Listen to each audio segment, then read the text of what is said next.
Jiu-Jitsu class, get a little warm up. We're gonna do some straight, then we're sideways, some front rolls. So boom, everything we do is with inside of those poles and on the outside of the circles. Let's get warmed up. All right, jog it up.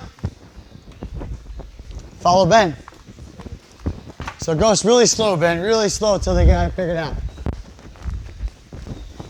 You ready? Watch your finger.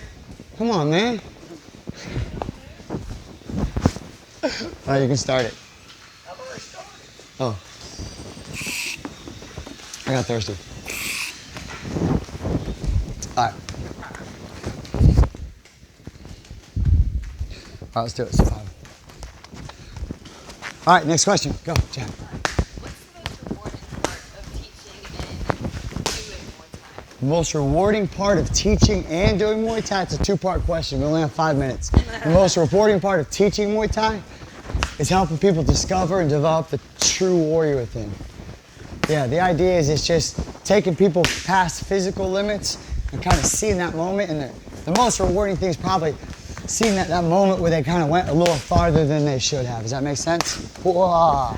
Hey. Just because I'm doing an interview don't mean you're getting off easy. You're still doing pad work, all right?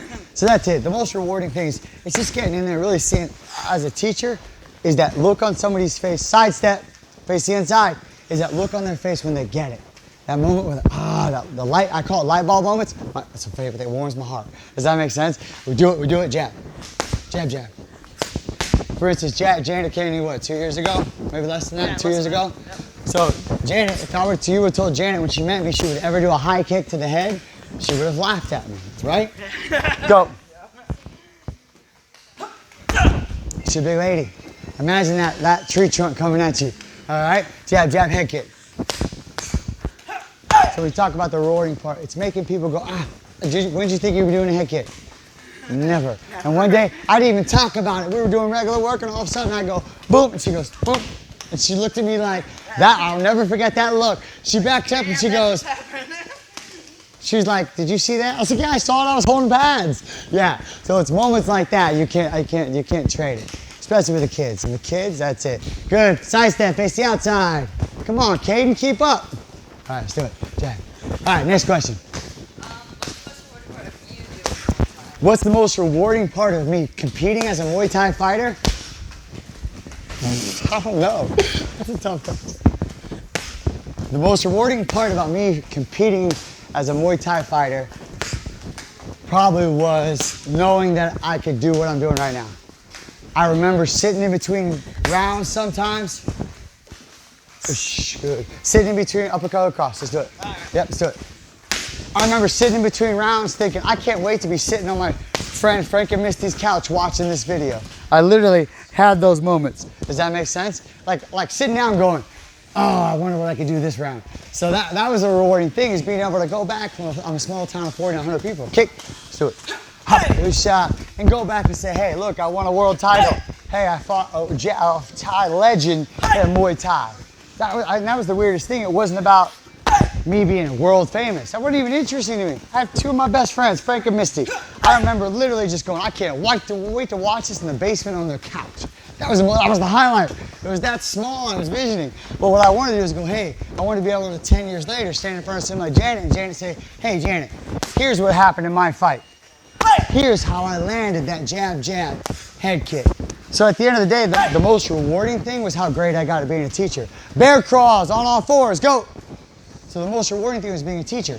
The fundamental system, what we do here is called teach once, learn twice. I'm not teaching students, I'm teaching teachers. I want everybody in here to be a teacher and not a student. Does that make sense? It's counterintuitive, but I want you to be so good you can teach it.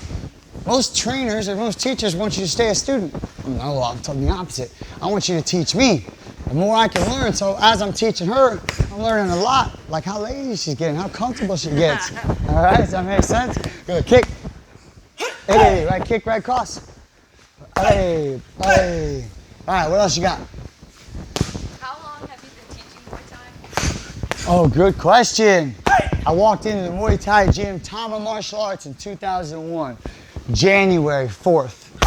About a year in, they asked me to start teaching the program just because I showed up all the time. So about a year in. So that's when I really had that moment where I never had a trainer, the same trainer twice. I never had the same coach twice. The only thing consistently I've done throughout my career to get great and stay great is teach. Front rolls, have enough space, is teach. Does that make sense? Jab, jab. That's the only way I can convince myself why I got so good and have so many knockouts. I never had somebody standing in front of me teaching me how to do it.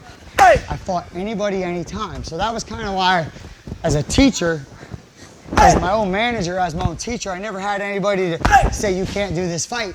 So I was able to take any fight, break a couple bones, get beat up, you know? But at the end of the day, now I can stand here in front of Janet and say, Janet, I've been there, I've done it. I need you to stay longer and not get kicked in the leg. That makes sense? And she still won't listen to me. I was even telling her I was gonna do it. Does that make sense? And the reason I know to do that is because A, I've done it to people and it's happened to me a little bit. Does that make sense? So that's definitely the most rewarding part, you know? So next question. In those 18 years, is there anything that you would change if you could? In the 18 years, anything? Anything I would change? What do you mean? Is there anything, like if you could change something, what would you? That's a little personal. If I could change anything about my fight career, I would have got my hip fixed and went back to fighting and then try and go through it for 2 years and get it so bad that I had to retire. That would have been 6 months in. I wouldn't have listened to my chiropractor who was doing acupuncture, and I would have went to a real professional, and today I would be walking right. How's that? That makes sense? But at the end of the day, that hip's always bothered me, and that's one of the things that gets me. My dream was Navy SEAL, boom. Recruiters, I was signed up. That was it. I was military.